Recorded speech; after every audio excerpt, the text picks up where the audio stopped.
Hello there. Hi, how are you? I'm doing well. You look very familiar to me. You look familiar to me too.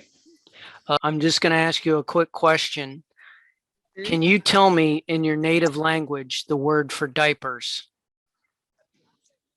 Bippies. Bippies. Oh, okay. Well, you are clearly Helen Turner then. Thank you for doing this. So Okay. these are your clues. All right. So number one, a soft, rich heap of many-colored disarray, which I believe is a line from Gatsby. Indeed. Surprisingly, he didn't cause a row. Okay, very unusual for Fitzgerald. Didn't get in Yeah. trouble there. And three, still it galls that he found this place so unworthy. All right, so I've studied these clues all night, and I'm absolutely baffled about where you might be. So maybe you can just go ahead and tell us where you are. Right. Well, I'm stood outside Davis and Sons in on Savile Row in West London, and this is the tailor that Fitzgerald visited in 1921. In fact, 100 years ago, precisely on the 24th of this month. So we've just missed his 100th anniversary of his visit here. And that was So the only time they were in England, right? yeah, but it seems to be that he was here. He obviously got fitted at the tailors. They went to Europe. They came back, and he's had another, obviously fitting or whatever here. So there seems to have been a gap in between, and he stayed at Claridge's and the Cecil either side of that trip, then to Europe. Great. But we're going to go in now. All right, Graham has kindly got the book out, which he had to sign in. Everybody had to be recommended, so you couldn't just walk in. Now Graham assures me you can just walk in and get that suit made. But back then, you needed a recommendation. So we're going to go in, and Graham will show us a little bit more. Awesome. Great. Okay. Right. So I will flip my screen now. Okay. Right. Yep. So here we are. Davis and Son. There's. Oh, I like that jacket there. There we go. We've got sort of almost a pink one there. Look. No, there you go. Go. And they're in the. Actually, I'll wait till I go in.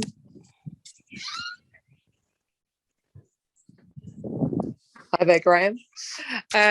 We've got actually here Edward VIII, the king that abdicated. That's his suit that was made here. When was that? In 1961. So that's the jacket that was made here. So, okay. So I'm going to go over to Graham now. Hello, Graham. You're beaming to Alabama, of all places, where our executive director is zooming through to me. So we'd love to have a look at this book you have here. This is the address book that every customer had to fill in when they came in, where they were staying, if they were at a hotel, and who recommended them. So every customer had to have a recommendation at that point. They couldn't just come in despite whoever they were. They had to have a recommendation. Wow, so that's amazing. I'm not sure anybody's ever really hunted that down or seen that before. Yeah, it was an off chance that I contacted you, and then you came back. Yeah. I was amazed, quite frankly. But I mean, over the years, funny enough, he's probably been more sought than most of our customers. Oh, really? I have had a couple of other people who've been either writing a book about him or doing research on him. So whether they're members of your society or not, I don't know. But certainly in the last 4 or 5 years, I've had a couple of other inquiries. Oh, interesting. Interesting. Great. So he was recommended by, it looks like C.D. Winash. C.D. Winash. Have you heard of him, Kirk? I have not heard of C.D. Winash. I have no idea. We'll have to do some research on that and figure out if we can know who that is. Yeah, we'll have to. I mean, I suppose it could be somebody like Graham was saying. That, I mean, do you think it could have been one of our normal customers who met him and just might have just been talking about having a suit made, and he's just said, "Well, go into Davis and Son and tell them I sent you, and that would be fine." Yeah. So difficult to say. Difficult to say. I suppose if I went through every entry in the book, at some point I could probably go back and find out who CD Winesh was when he first came in and who recommended him, and then the story goes on forever. So just out of curiosity, that's a huge book there. What years does that book cover? This covers 1921 through to, I think, 1931. Oh, so this wow. is 10 basically. Okay. But then there's the next book that followed from 1931, and this one goes through to this is the previous book. This one went up to 21, but we have got all the books going back to the 1800s. That's amazing. Those are 10, yeah. So, and that went through to 1921. So this is the book before the one where Fitzgerald came in. Graham was saying they kept them up to, when did you say, the 70s? 1970s. The 1970s, and that's when they stopped.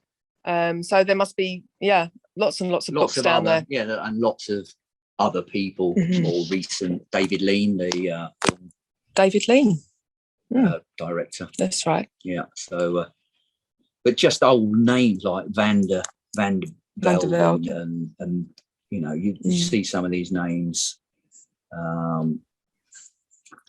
Nobel, one of the Nobels, not Frederick, but I think one of his nephews. He came in. We found him, and he did things. Guggenheim, the museum in New York. Wow. He was a customer. So quite a lot, but a lot of Americans will be in there. And that majority of our businesses up until today.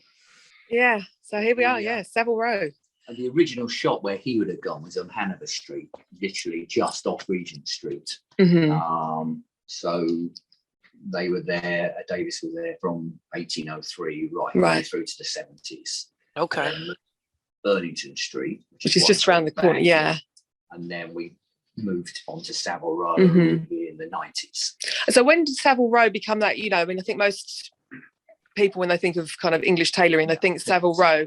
When did it become the? That would have been in the 1800s. Oh, right. Okay. So but there were still lots of tailors in the area that weren't actually on Savile Row because it didn't suit them. Yeah.